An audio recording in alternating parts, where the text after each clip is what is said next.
The U.S. economy growing faster than expected in the final quarter of 2023. GDP coming in at an annualized rate of 3.3% in Q4. That is faster than consensus forecast. For the year, the economy grew at a rate of 2.5%. That was up from 1.9% in 2022. So what do all these numbers mean for the Fed and the timing of rate cuts? The big question, the billion-trillion-dollar question everyone's asking right now. We want to bring in David Doyle. He is Macquarie's head of economics. David, it's good to have you here. So I'm curious how you're thinking about the timing of that first rate cut, but then looking beyond that, the rate, how frequent of rate cuts we are going to get here, the pace of the cuts, I should say, there we go, from the Fed. What do you think that's going to look like?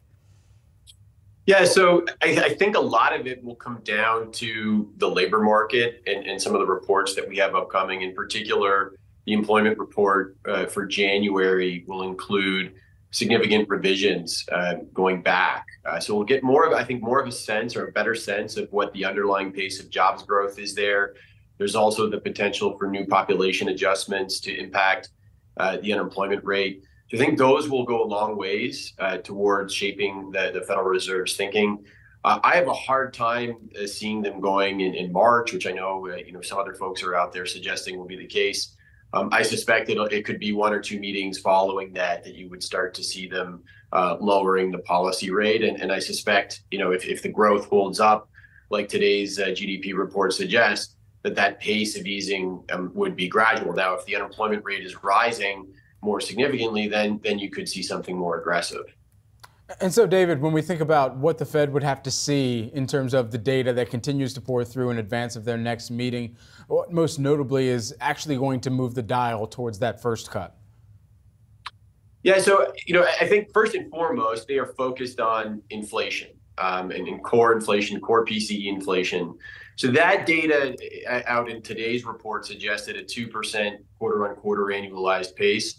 But I don't know if that will be enough. I don't think that'll be enough to move the needle for them towards a March cut. I think they need to see more evidence that inflation or core inflation is heading back towards the 2% target on a year-over-year basis. I think also they'd have to be confident that there is some slack building up in the labor market. We have seen some softening in the labor data. But if that proves temporary and the labor market reaccelerates, that would give them pause and lead them to hold off on any potential rate cuts. Do you expect that to happen, David, in terms of the labor market? Yeah, I don't believe that the labor market will reaccelerate. I suspect that we will see a further weakening ahead, and that the Fed will eventually move to cut rates. The timing of course, is tricky, but I do think that given where inflation is and where inflation is trending, the Fed will be there if we do start to see that labor market weakness coming about, and you'll see them respond with rate cuts to try and stabilize growth, stabilize the labor market, as long as inflation looks like it's stabilizing at around the 2% level. What is the tone that the Fed must strike in order for the markets to actually believe that there is kind of this pathway of rate cuts that can be expected?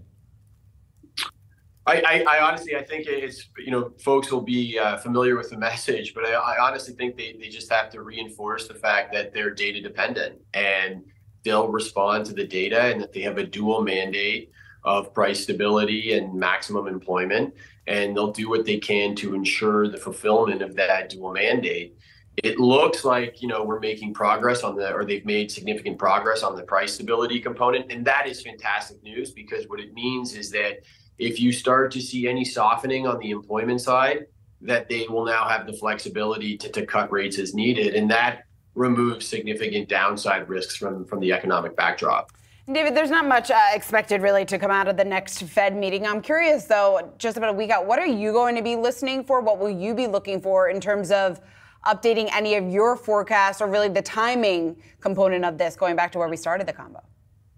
Yeah, I think you're right. I don't know if there's going to be a tremendous amount of news coming out of next week's meeting.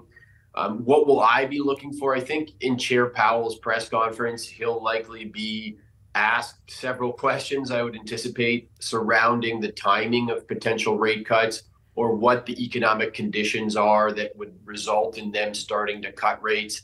So I think anything in and around that will, drive market reaction and potentially cause folks such as myself to revisit their baseline forecast for potential Fed policy over the next year. David, appreciate the time here this morning. We're all going to be sitting on the end of our seats listening to Fed Chair Jay Powell very imminently, shortly next week, at least as we get into some of these meetings over the course of 2024 here. Thanks so much, David Doyle.